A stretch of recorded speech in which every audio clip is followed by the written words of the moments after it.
ये पूछा कि संसार में सबसे श्रेष्ठ क्या है। संसार में सबसे श्रेष्ठ क्या है?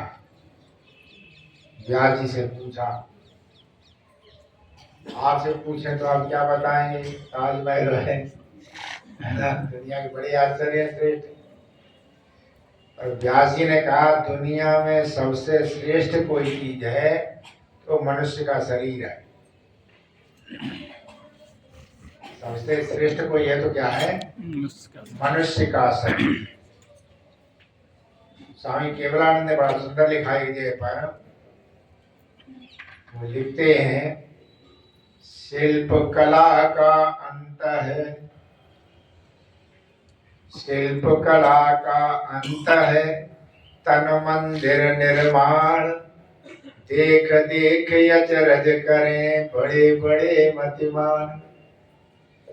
शरीर का निर्माण सारी शिल्प कला का अंत है। इससे बड़ा कोई कर नहीं सकता। कोई इंजीनियर ले आओ, कितनी बुद्धि लगा ले, पूरे शरीर में देखो कहीं पर भी कोई चीज ऐसी नहीं है जो परमात्मा ने सही जगह पर और स्वदेश न करी। पूरे शरीर को देख लो, हर चीज हर जगह पर। यदि कहीं पर कोई चीज लगाई है, किसी ने लगाई है, जिससे कहा है भैंस के सींग लगा दिए, बेकार नहीं है। पूंछ लगाई थी, बेकार नहीं है। इनके जगह जगह धब्बे आ गए, ये भी बेकार नहीं, सब कारगर है। और जितना जितना विश्लेषण करेंगे उतना उतना आश्चर्य होता। शरीर का परमात्मा का अद्भुत चित्र में संज्ञा मात्रा चित्रम देवानाम मुदगादनी का, वो तो बड़ा विचित्र है। शरीर में सारी क्रियाएं हो रही है ना, और कितनी व्यवस्थित हो रही है, अपनी व्यवस्था से बाहर नहीं जाते। दांत बढ़ते हैं, जब लगातार बढ़ते रहे तो बड़ी दिक्कत हो जाए। बढ़ते नहीं, जितने बढ़ने उतने ही बढ़ने। कमाल है कि बाल ये भी है और बाल ये भी है। ये बढ़ते ये नहीं बढ़ते, है तो इसी शरीर में ही, इसी शरीर में है। ये बढ़ जाते ये नहीं बढ़ाकर। कोई भी चीज देखो कमाल की चीजें कर रखी है परमात्मा ने। और जिसको जैसा शरीर दिया है वो भोगों के अनुसार। ये जितने पशु पक्षी हैं ये सब भोग योनि है, इनका पाप पुण्य से कोई लेना देना नहीं। जिनके श्रेष्ठ जीवन थे, बढ़िया जीवन थे, उन्हें श्रेष्ठ योनि दे दी। क्या दे दी? मनुष्य की। मनुष्य की योनि दे करके उसी के अनुसार फिर इसकी रचना करी। पशु में और मनुष्य में फिर देख करके ही उसने रचना भी ऐसी। सबसे पहली चीज इसमें दी है उसने, परमपिता परमात्मा ने पशुओं से अलग है, वो है चिंतन करने की शक्ति। पशु को उतनी शक्ति दी है सोचने की, पेट भरने लायक, इसलिए उसका पेट और दिमाग एक चीज में ऐसे ही बनाया। इतना ही दिमाग चला ले जो पेट भर ले, बस उतना ही चलाता। और मनुष्य का सिर ऊपर किया हुआ, पहले सोच पेट बाद में, पहले सोच पहले ले अपनी। और जो केवल पेट की सोचता है वो पशु ही है, ध्यान रखना। गुप्त ये लिखा भी है मनुष्य वही जो मनुष्य के लिए मरे, और पशु प्रवृत्ति यही जो आप ही आप चले। अपने आप चले पशु की प्रवृत्ति होती है, मनुष्य की नहीं होती। मनुष्य में सोचने की शक्ति परमात्मा ने दी है। और दूरदृष्टा देखो, सोचने की शक्ति दे देता पर बोलने की शक्ति न देता तो बेकार था सोचना। तो बोलने की भी आपको मिली है, नहीं मिली है? सोचने की शक्ति दी है और बोलने की दे दी। अब सोचने की भी शक्ति मिल गई, बोलने की भी शक्ति मिल गई है, दोनों करने की न देता तो बेकार था। सोचते बढ़िया, बोलते बढ़िया, लेकिन हाथ ऐसे करने दे भैंस के कोरे तो कोई काम ही नहीं होता। योजना क्यों कितनी, कहते परमात्मा कहाँ है? तू अपने ही में देख ले परमात्मा की रचना, रचना देख के रचनाकार का पता लगता है ना। परमात्मा का तेज अकल में अभी ना बैठ रही कि कितनी योजना ये बना रहा, कि बुद्धि भी दे रहा है, उसे बोलने की क्षमता दे रहा, चिंतन दे रहा तो बोलने की, और जब बोलने की तो करने की भी देगी। और करने में भी कमाल कर दिया, हाथ देखो उसी ढंग से बनाए, उंगली बड़ी छोटी अंगूठा कैसे, हम तो कभी बैठे बैठे देखते कमाल कर दिया, कितना बढ़िया बना के तैयार कर दिया, इतना बढ़िया दिया, इतना बढ़िया दिया, इसका कोई मूल्य नहीं है, अमूल है। पता कब चलता है जब शरीर में गड़बड़ हो जाती, अटैक पड़ जाता है ना, इकट्ठे 5-7 लाख रुपया चले जाओ, तब पता लगता है कि नसें खुली हैं, जो बहुत बड़ी बात है। बंद होने पे लाखों रुपया लग गए, किडनी खराब हो जाएगा, जीवन मुश्किल हो जाता, आंख खराब हो जाएगा, पूछो जिनकी आंख नहीं। इतना बहुमूल्य जीवन दिया उसने, क्या क्या दिया, पहला बोलो चिंतन करने की शक्ति, और दूसरी क्या दी है, बोलने की शक्ति, और तीसरी क्या दी है, करने की शक्ति। सत्संग में आपको बुलाया जाता है, वो इसीलिए बुलाया जाता है कि यदि चिंतन शक्ति हमारी ठीक हो गई तो बोलना करना तो बढ़िया हो ही जाता। आज गड़बड़ क्या है, सारी चिंतन शक्ति बिगड़ गई। यहां बैठाल करके क्या करना पड़ता है, यहां करने के लिए हमारा प्रयास क्या होता, आपका चिंतन ठीक किया जाए। चिंतन ठीक होगा, घर में परिवार में कहीं पर भी अशांति है, चिंतन की तो है, हमारा चिंतन ही ठीक नहीं। और जिनके चिंतन ठीक है घर में परिवार में, वही घर परिवार स्वर्ग हो रहे। असली चीज काय की है, वस्तु की कमी नहीं है, चिंतन की कमी है।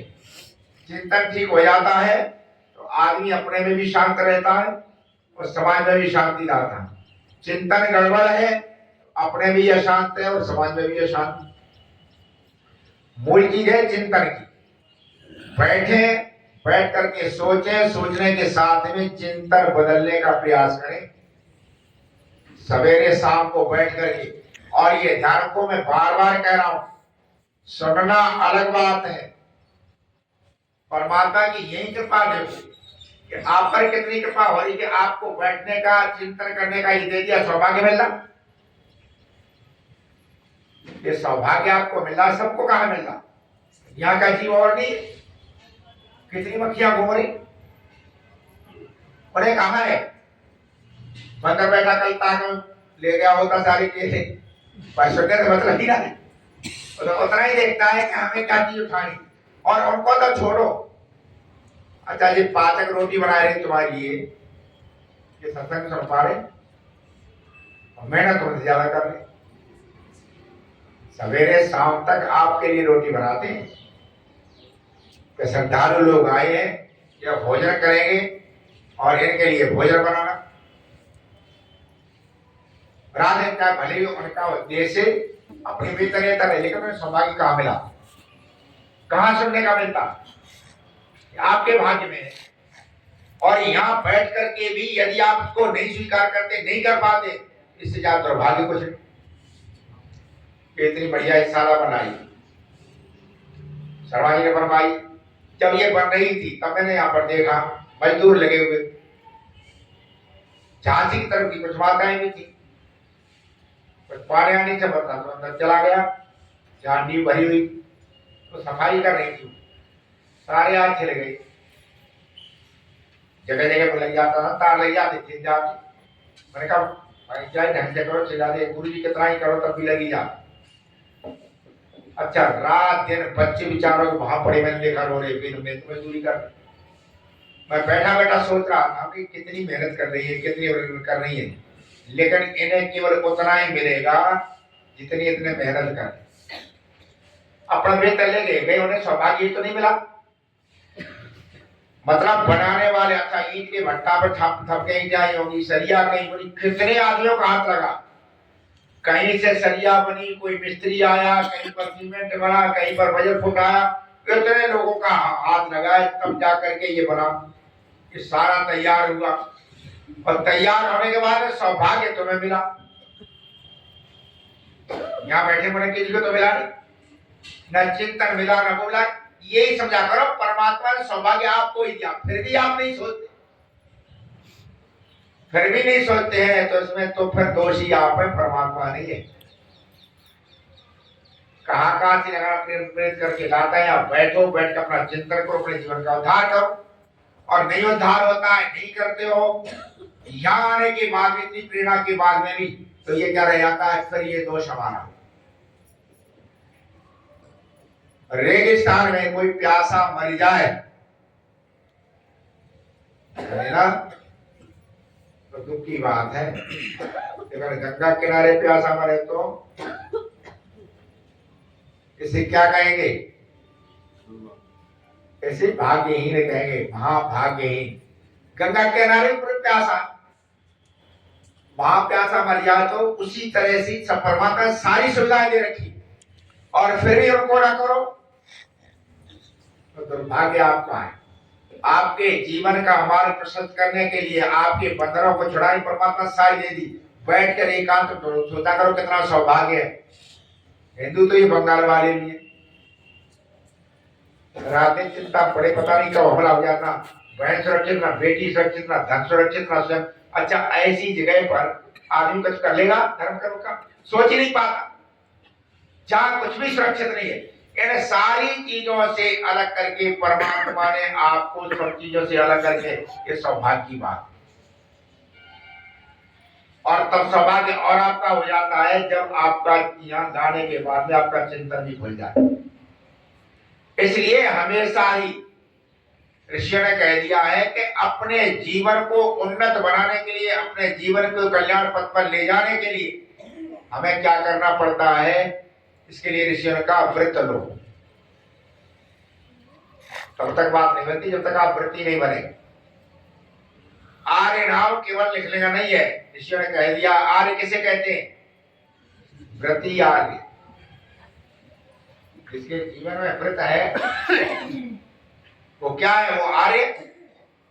और जिसका जीवन व्रतहीन है वो आर्य नहीं है, वो अनार्य।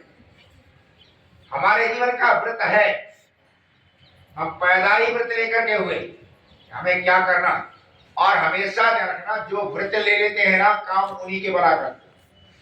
जिनका व्रत ही नहीं है उनका क्या। अच्छा सुन लो, कोई व्रत है, हम यहाँ पर बैठे हैं, हमारे मानस में आया कि ये करना चाहिए, अब यहाँ यही व्रत है। व्रत लेकर के हम बैठ गए तो काम होना शुरू हो गया कि नहीं हो गया। ना रखते व्रत, हमारा व्रत था भाई हम चतुर्वेद प्राणी ऐसे करेंगे, तो आप भी आ गए, दूर दूर से भी आ गए लोग, दूसरे जिलों से भी आ रहे। अच्छा, ये व्रत लेने के वाले ने कौन बुला रहा है, भाई भेज रहा, भाई भेज रहा है। अच्छा, व्रत ना लेते, सुन करके रह जाते, वेद में ये है, वेद में ये, सुन लिया, ठीक है, उसका लाभ तो कुछ नहीं मिला ना। उसी तरह से अपने जीवन को व्रतशील बनाओ, अपने जीवन में व्रत लो। व्रत लेना क्या है, व्रत यही लेना है, हमें प्रभु की तरफ बढ़ना है, वही हमारा ध्येय है, ये हमारा व्रत होना चाहिए। मैंने कहा प्रभु कहाँ मिलेगा, बिहारी जी पे है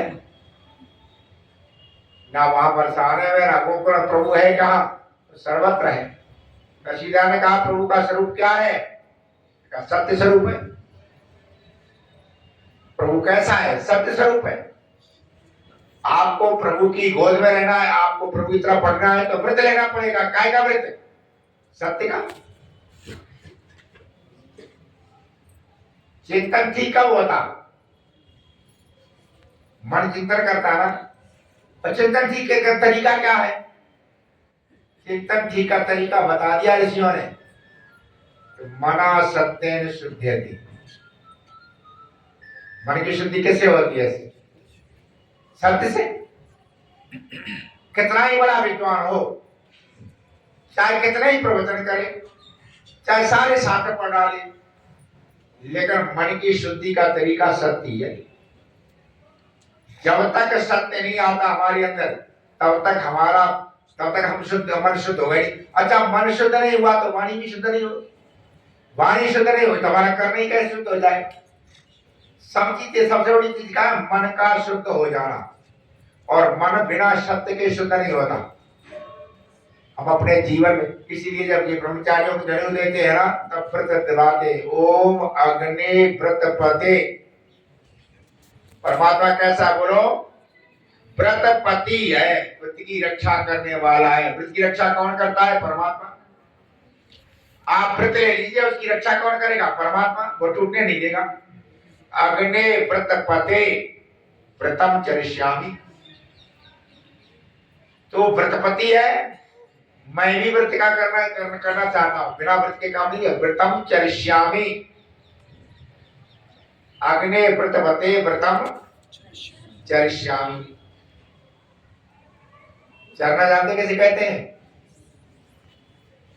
बैठ के खाना क्या होता है? खाना। और चलते हुए खाना क्या होता है? चरना। इसलिए पशु जब चलता है ना, उसे क्या कहते हैं? गाय जब जाती है तो नहीं कह रही गाय खा रही है, क्या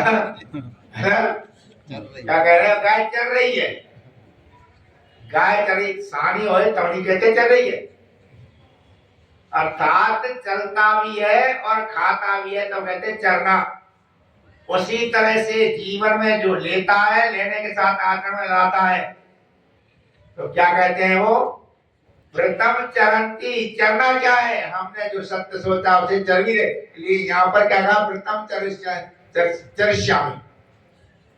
व्रत का आचरण करूंगा ना, व्रत को चलूंगा। ऐसे नहीं केवल हमने प्रवचन सुन लिया बस यही रहेगा, नहीं, व्रत का आचरण करो। व्रतम चरिष्यामि तत्सकेयम, उसे चलने में समर्थ हो सकूं। तन्मे राध्यता, वो मेरा व्रत है, उसे तू परिपक्व कर, देख ना जाओ। व्रत है क्या? एकदम अहम, ये जो मैं हूं, अंधता सत्यम उपय, मैं झूठ से सत्य को प्राप्त करना था। अंधता झूठ से सत्यम उपयमी, सत्य को प्राप्त करना चाहता हूं, ये हमारा व्रत है। और जब ये व्रत लेकर के आदमी चलेगा ना, आप देखेंगे जीवन में अपने आप प्रकाश होता है। स्वाध्याय का मतलब क्या? सत्संग का मतलब क्या? स्वाध्याय भी किया, सत्संग भी किया, और सत्य पे चले नहीं तो भ्रम बेकार ही है। और नहीं ऐसा करोगे, चिंतन बढ़िया आ गया, मिल गया, सत्य पर नहीं चलोगे तो परमात्मा क्या करेगा? सत्य का आचरण नहीं करोगे, सत्य की वाणी नहीं बोलोगे, तो परमात्मा फिर इन शक्तियों को छीन लेता। अब जैसे पशु पक्षी बोल नहीं पाते, इन्होंने ये किया नहीं, ये सोच नहीं पाते, चिंतन सत्य का किया ही नहीं। तो सत्य का चिंतन करें, सत्य का आचरण करें, यही हमारे जीवन में क्या होना चाहिए? व्रत। आगे का मतलब ये होता है जो व्रतशील है, व्रत लेकर के चलता। और जो व्रत ले लिया आपने, तो व्रत को आप ऐसे समझ लो, व्रत लेना ऐसे है जैसे अपने मानस को जोतना।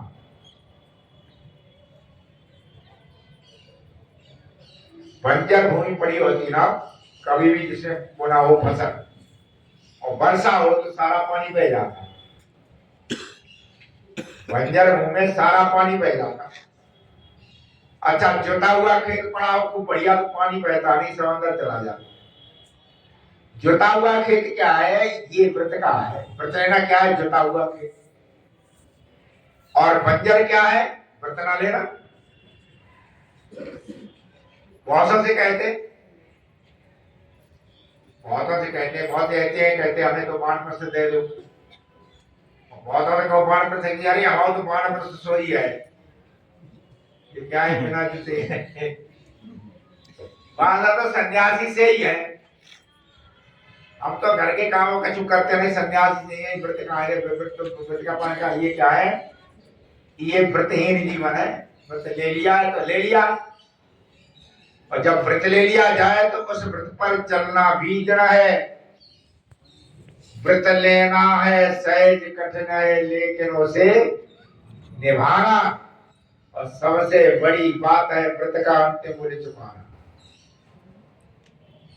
अंतिम मूल्य दिया ना अगर तो और मूल्य देना क्या, करने लगे मोह प्राणों का तो फिर व्रत लेना क्या। व्रती आदमी आ जाता ना पर क्या प्राण चले जा, अपने व्रत को नहीं तोड़ता। तो हमें अपने जीवन को व्रती बनाना है। व्रती क्या है, हम यहां से संकल्प लेकर के जाएं। पहला व्रत तो यही है कि हमें सवेरे शाम को बैठ करके अपना चिंतन ठीक करेंगे। चिंतन खराब हो गया तब तो समाज की दशा ही खराब हो गई। शांति नागर जी ने बहुत सुंदर एक कविता लिखी है, दुनिया की हर एक वस्तु से सस्ता है आदमी, आए दिवस में मौत ही मरता है आदमी। तो चिंतन गड़बड़ होता ना, संतोष ने तलाक दिया, लोभ ने फंदा, करने लगा फिर ना समझ को तस्करी धंधा। धंधा फला की हाल माला माल हो गया, वो धान्य खाके मूर्ख का विवेक सो गया। पुत्र सब कुपुत्र हुए। चिंतन तो केवल यही ना है, वहां तक चली जाती बालकों तक। ये ध्यान रखना, केवल चिंतन गौड़ा हमारा ही नाश नहीं, घर का भी नाश है। पुत्र सब कुपुत्र हुए, घर उजड़ गया। पुत्र सब कुपुत्र हुए, घर उजड़ गया। बैठा मन मसोस सीख चौ में सड़ रहा, अपनी हवस की आग में जलता है आदमी, आए दिवस में मौत ही मरता है आदमी। चिंतन ही तो मार देता है ना, विचार ही तो मारता है ना। घरों में तुम देखो कितने झगड़े, जाओ चिंतन ही गड़बड़ है। सारा चिंतन, ये चिंतन से ही वहां कोई झगड़ा नहीं। पाठ रामायण का कई बार है किया। अखंड रामायण खूब चल रही है और परिवार खंड खंड हो रहे। पाठ रामायण का सहस्रवार है किया, राम के आदर्श पर ध्यान कब दिया। संपत्ति पिता की बट गई, निहाल हो गया, और बंधु के हित बंधु ही तो काल हो गया। चिंतन ही है केवल, ये हवन कराते प्रतिदिन चिंतन है। चिंतन ठीक, देखो राम जो दशरथ के 4 बेटे थे और औरंगजेब के 4 बेटे थे। दशरथ के 4 थे और औरंगजेब के भी 4 थे। एक चिंतन दोनों का लगता। दशरथ ने जब कि कई ने ये वरदान मांग लिया कि राम को 14 वर्ष का वनवास,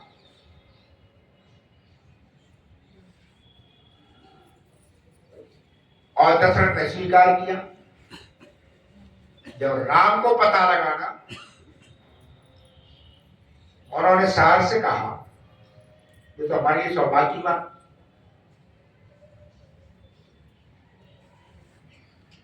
अब ये विचार आया कहां से, चिंतन ये उदात आया कहां से, मां से आया। तो राम ने ये कह दिया कि हमें 14 वर्ष रहना वन में, कैसे, कौशल्या से। तो कौशल्या ने करना ऐसे कैसे हो जाएगा।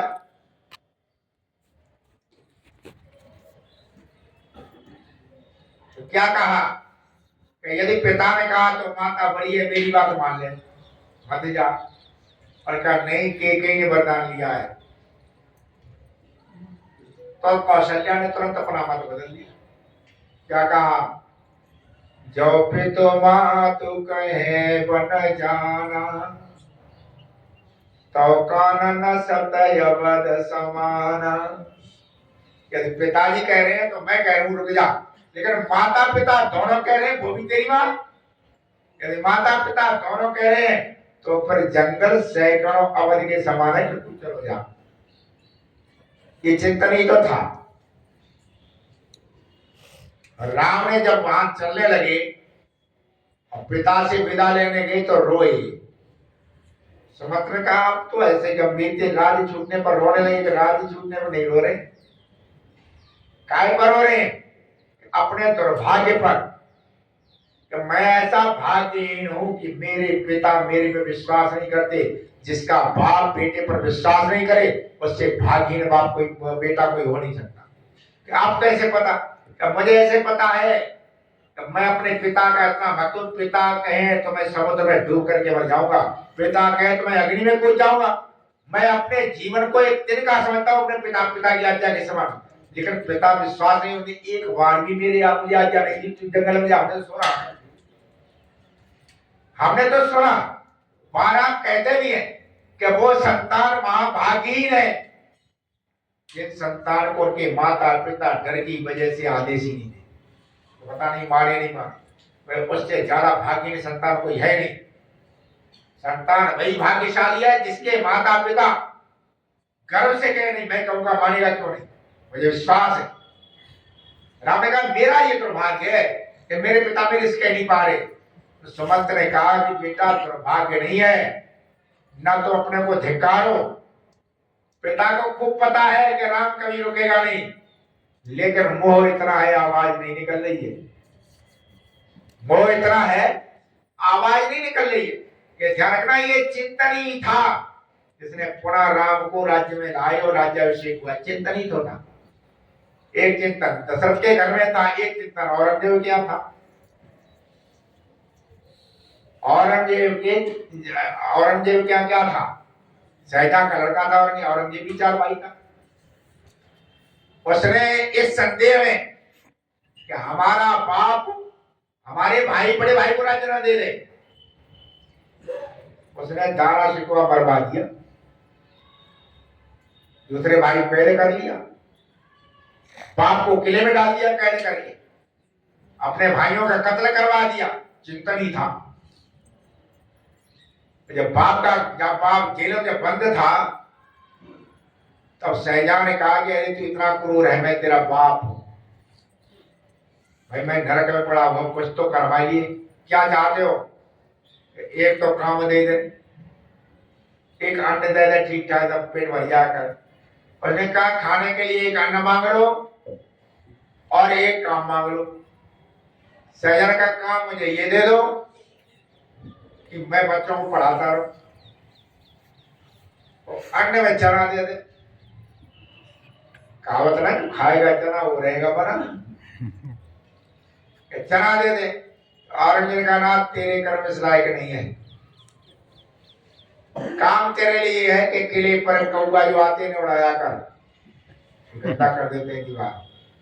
ये तो काम दिया और खाने के लिए कहा कि मक्का देंगे, किसी खाया। औरंगजेब ने कहा जिन्हें हम हिंदू कहते हैं काफिर कहते हैं, वो तो तुमसे लाखों ने बढ़िया है, तू जिंदा को पानी नहीं दे रहा, जी मरे को पानी दे रहे, जिंदा को नहीं दे रहा, जी मरे को भी देते हैं। हमेशा ध्यान करो चिंतन की ही बात थी। चिंतन की बात ये थी कि राम का राज्य प्रसिद्ध हुआ और औरंगजेब अब तक बदनाम है। क्रूरता कहीं हो जाना तो कहते हैं औरंगजेब जैसी क्रूरता, ये केवल क्या है, चिंतन है। तो अपने घर में, घर परिवार छोड़ो, अपना जीवन ही, जिनके चिंतन ठीक है वो शांत है, जिनके चिंतन गड़बड़ है वही अशांत है। केवल चिंतन है और चिंतन जिनका बिल्कुल शांत है शांति अशांति हमारे ऊपर है। हमारा चिंतन कितना महान बन जाएगा, कितना बढ़िया बन जाए, सारे ऋषियों का ध्यान इसी पर है कि मनुष्य का चिंतन कैसे बढ़िया किया जाए। आपके आश्रम व्यवस्था, यज्ञ, संध्या, जो कुछ भी है उसका एकमात्र उद्देश्य क्या है, चिंतन ठीक करना। आपका चिंतन कैसे ठीक हो, उठते बैठते मंत्र बोलो, ये करो, उठने के मंत्र, बोलने के मंत्र, ये करने के मंत्र। ऋषियों ने मंत्रों से पूरा जीवन घेर दिया, काहे के लिए, चिंतन ठीक। और चिंतन कब से ही होगा, तब से ही होगा जब आप स्वयं तैयार हो, हमारा चिंतन बढ़िया हो। आप तैयार होंगे तो चिंतन बढ़िया होगा, उसको जीवन में आचरण में भी लाना। तो वृद्ध आज से केवल सुनेंगे नहीं, हम करेंगे भी। देखो हमें कॉलेज में पढ़े हुए हैं। पहले एमडीजन इंटर कॉलेज से हमने इंटर किया, आगरा कॉलेज से हमने बीए किया। बीए करते करते सत्याग्रह प्रकाश हाथ में आ गया। सत्याग्रह प्रकाश तो बहुत पढ़ते, बहुत तो पढ़ने को दिया, अभी तो पढ़ते हैं ना। कितने नौजवान होकर पंकज की परीक्षा आयोजित करते रहते, ब्रह्मचारी रोज पढ़ाते रहते। हम गुरुकुल के पढ़े हुए नहीं थे। जैसे ही हमारे अंदर सत्याग्रह प्रकाश हमें आया हाथ, तो शुरू से ही हमारा वो रहा है कि हम जो अच्छी चीज आ जाए तो उसके लिए हम दृढ़ संकल्प हो जाते। सत्याग्रह प्रकाश हाथ में आते ही मैंने जो सारा कोर्स पढ़ा, जब मैंने कहा अच्छी असली चीज तो दे, तू तो अब तक पूरा पढ़ता रहा, असली चीज तो अब हाथ में आई, तू तो पूरा पढ़ता रहा। अब करें क्या? बीए तो करने के बाद, परीक्षा के बाद मैं घर गया। मैंने दृढ़ निश्चय कर लिया नहीं, अब व्रत ले लिया हमके, अब यही पढ़ाई कर। मैं माँ बाप का धन्यवाद करता हूँ, उन्हें समझाने पर उन्होंने सही मान लिया ना। माँ बाप माने और नहीं किसी। मैं ये भी हमारा सौभाग्य ही था कि माँ ये कह दे कहा तो सन्यासी बने तो बन जा जाकर के, कौन माँ कहती है? सन्यासी की तो बात दूर रह रही थी, बालक बैठे हैं ना, इनकी मम्मी ले जाती है और घर पे जाकर के ये तो यहाँ पर रहते थे, मम्मी ले जाके ही कटिंग कटाए देते। और हमने यहाँ तक देखा है कि वहां से घर वाले जाते हैं चद्दर में और घर ला जाते हैं पेंट में डाली थी, संग ले आते। इतना भी बर्दाश्त नहीं होता है। बालक मना भी करते रहते, नहीं मानती, लेकिन ये कह देना नहीं साधु बन जा, मुझे कोई दिक्कत नहीं। ये हमारी प्रारंभ से ही मेरे हुए माँ बाप। और इस व्रत का परिणाम क्या हुआ कि गुरुकुलों में हम जाकर के पढ़े, पढ़ने के बाद यह व्रत का ही परिणाम है कि हम यहाँ तक पहुंच गए। व्रत लेते तो दुनिया पढ़ रही। और आज वृंदावन गुरुकुल लो, यहाँ लोग, मैं उस सारे गुरुकुलों की धुरी बन रहा हूँ जहाँ के पढ़े हुए स्नातक कुछ नहीं कर पाए, व्रतहीन थे। क्या वृंदावन में विद्वान नहीं तैयार हुए? एक से एक विद्वान तैयार हुआ। वेद शास्त्र पढ़ने वाले सारे विद्वान तैयार हुए, लेकिन कोई गुरुकुल सारा क्यों नहीं दे पाया? इसलिए नहीं दे पाया, चाहे चारों वेद करें, चाहे चारों वेद दर्शन सब पढ़ लो, लेकिन ये व्रत नहीं है तो कुछ नहीं कर सकते।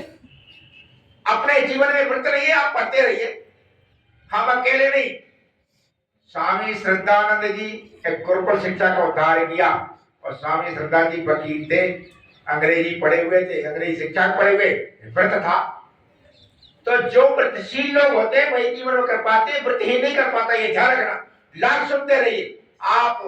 मैं ये नहीं कह रहा हूं घर छोड़ के चले जाओ, अरे घर पर रहते नहीं इतना तो कर लो, वो सिद्धांत हमारे जीवन में आ जाए और ऐसा व्रतशील जीवन अपना के चलोगे तभी जीवन में कल्याण होगा, नहीं तो कल्याण होता ही नहीं। अच्छा सुनते रहिए, रोज प्रवचन सुनो, वो बंदर वाला हिसाब हो जाएगा। देहात में मक्का के खेत में बंदर घुस गया, मक्का के तो बंदर घुसा, तो उसने देखा बहुत खा लिए, घुटने लगे, तो यूं तोड़े बगल में दबा ले, फिर दूसरे को तोड़े बगल में दबा ले, लाइन लगा दिया, तो किसान लट लेकर भागा, तो एक ही भुट्टा ले वो, सब गिर गए पीछे।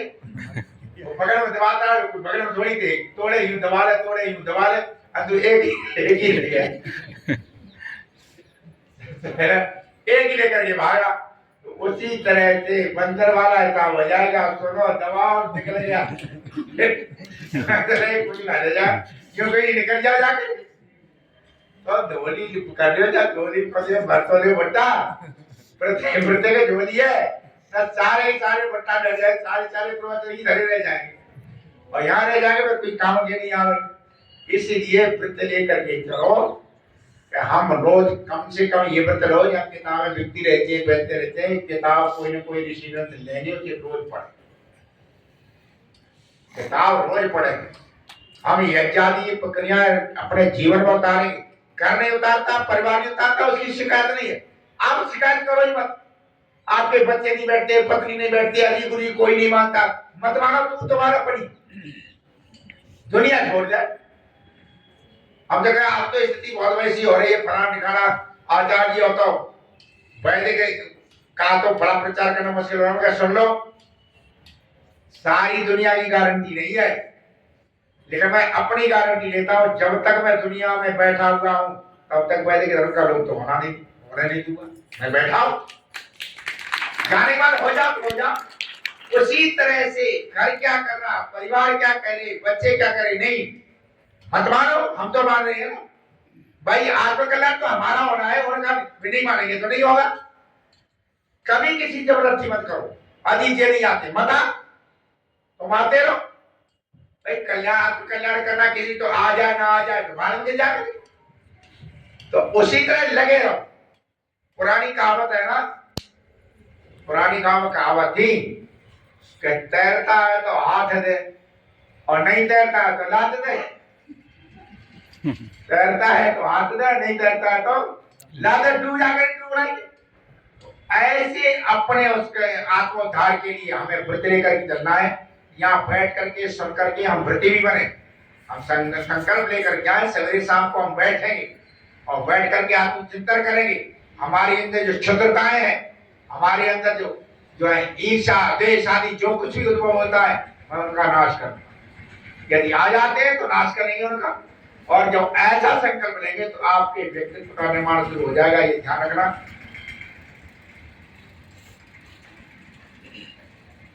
कल वो बता रहे, चर्चाएं चलती रहती।